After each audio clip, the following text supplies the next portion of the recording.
The bet that I'm going to be making for the Chiefs is Taylor Swift over 4.5 games attended, because her and Travis Kelce are, no, just kidding. It's going to be Hollywood Brown over 750.5 yards receiving. I think this one's obvious. Travis Kelce is declining slowly. Last year was the first year he didn't get to 1,000 yards.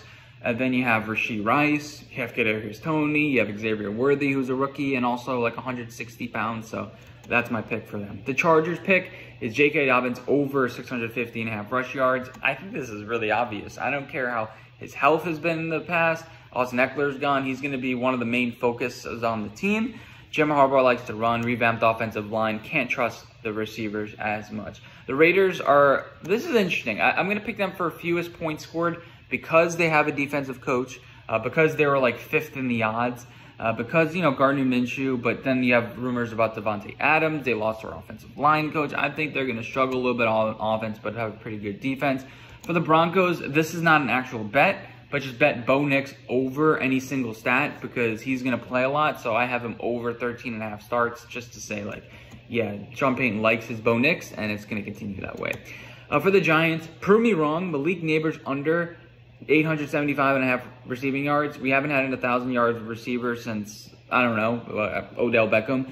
I'm just fading Daniel Jones at this point. There's some other interesting ones. I was thinking, let's bet them in the playoffs. Now, let's be pessimistic about my Giants. Under yards. I'm sick and tired of picking over Daniel Jones stats. For the Eagles, I have 2.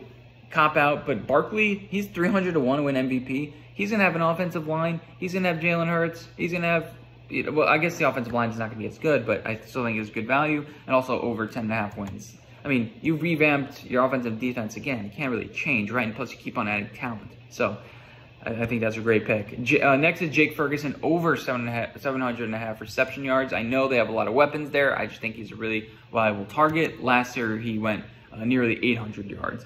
For Washington, Jaden Daniels, he's actually the favorite for most interceptions at plus 700. I just think they're going to say, hey, just throw the ball. I know we run the ball too, but just throw the ball, and then it's going to have like 20 interceptions. It's going to be ugly. They're going to win a few games, and that's going to be a story with them. The Titans have plus 1,300 to have the worst record. I don't think their offensive line is solved. They just got, obviously drafted 2 first-round picks on the offensive line, but I don't think that means it's magically solved though. Although you have an offensive guru as your offensive line coach, but I think the defense is going to struggle. I think it's good value at plus 1,300. This is like the 7th odds to have the worst record. Next is the Jaguars. I have Trevor Lawrence over 21.5 passing yards. You signed a $50 million contract. I know my Daniel Jones is not doing well, but you have to throw over 21.5. They got Brian Thomas. Maybe not improvements on the offensive line that were too impressive, but over 21, I think that's a lock. It's a lock. That was the Oxford. I mean, I took it to the bank. The Texans, last undefeated team. Now, this is a bit ballsy. I was thinking over C.J. Stroud yards and doing something kind of cliche like that, but here's their schedule. It's the Colts. They lost to them once last year, but they beat them in the most important game. The Bears, early in the season, Caleb Williams. The Vikings, rookie. Jaguars, okay. Then you have the Bills, but then you have the Patriots, Packers, Colts. I'm taking these odds. It's plus 2,100 to do it. So going on to the next pick, I have the under on the Colts wins. Anthony Richardson. It was impressive what he did earlier in the season. I like Shane Steichen. I just kind of fading this team because some teams have to lose, right? I just think they regress slightly. They go from 9 wins to 8 wins. Okay. Love plus 1,200 for the most pass yards. They're going to unleash Love. Weapons. Still a solid run game, but yeah, I think they're just going to unleash them. I could break down the schedule, but I think that's just too much. The Vikings, Jordan Addison, under 825.5 pass yards. Because they have 2 quarterbacks that I'm not really too impressed with, they didn't really revamp the run game too much, so maybe this is a little bit ballsy of a pick, but 825 just seems like too much to me, especially when you have Justin Jefferson coming back. Next is the Lions, Terry Arnold to be defensive rookie of the year.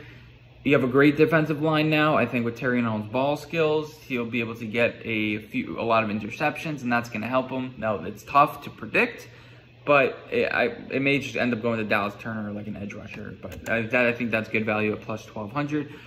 The Caleb Williams, offensive rookie of the year, pretty much a lock, I think. Plus 200, I think he's going to have a good year. He's going to have like 4,000 pass yards, and then how do you not give it to him? The Steelers, over 8.5 wins. because they always have 9 wins. I was trying to figure out something to do with them. I'm like, I don't know how the offensive line's going to go because they're all rookies. Is TJ Watt going to continue sacks? I'm like, I'll just pick the one. They're going to be over 500. Prove me wrong, Russell Wilson. Next is Trey Hendrickson, under 13.5 sacks, because the Browns have a great offensive line, although injured often. The Steelers now have a better offensive line with rookies, and then the Ravens also have a good offensive line. So I think he's going to regress slightly, and I didn't want to pick like a Joe Burrow stat. The Ravens under 10.5 wins. I just think they regress a little bit. They lost their defensive coordinator. Their defense is all right. They've had some good picks recently, but I don't see it all too impressive. They also lost a lot of talent from last year. The next is the under 3,600 pass yards. I'm just fading Deshaun Watson. I think he's going to play better, but they're going to keep the ball out of his hands. I think that's the goal with them. Speaking about keeping the ball out of their hands, they're going to put the ball in the hands of Bijan Robinson, who the coach has already said, let's run it. Defensive mind. They know the narrative of Bijan didn't get enough touches last year, so I have him for most rush yards plus 1,000. I'm trying to think what else. I know they have other running backs in their team, but Kirk Cousins coming off an injury, don't want to do that too much. They have a great offensive line, at least top 10 in the league. And for the Panthers, I don't want to be too pessimistic. I have just over Bryce Young, 3,200 pass yards. That seems too low. Less than 200 per game, right? Got some new weapons in there, better offensive line potentially. Yeah, just throw them a bone. The Saints, the last team to be winless. Now, they play the Panthers week 1.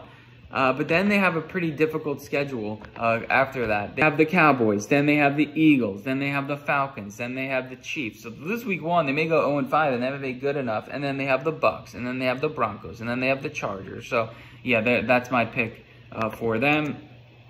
I don't think they're going to be that bad of a team, but, you'll be surprised. The Patriots, minus 2,200 to not make the play. They're not making the playoffs, okay? I can write that on my gravestone. They are not, I'm not sure about this saying, they are not making the playoffs this year. Sorry. Devon Achane is my pick for the Dolphins. Over 6.5 rush yards because hopefully rush yards, rush touchdowns. I know he's coming off the injury, but this offense is going to be good. They didn't really do too much weapons-wise. They have Jalen Waddle, they have Tyreek Hill.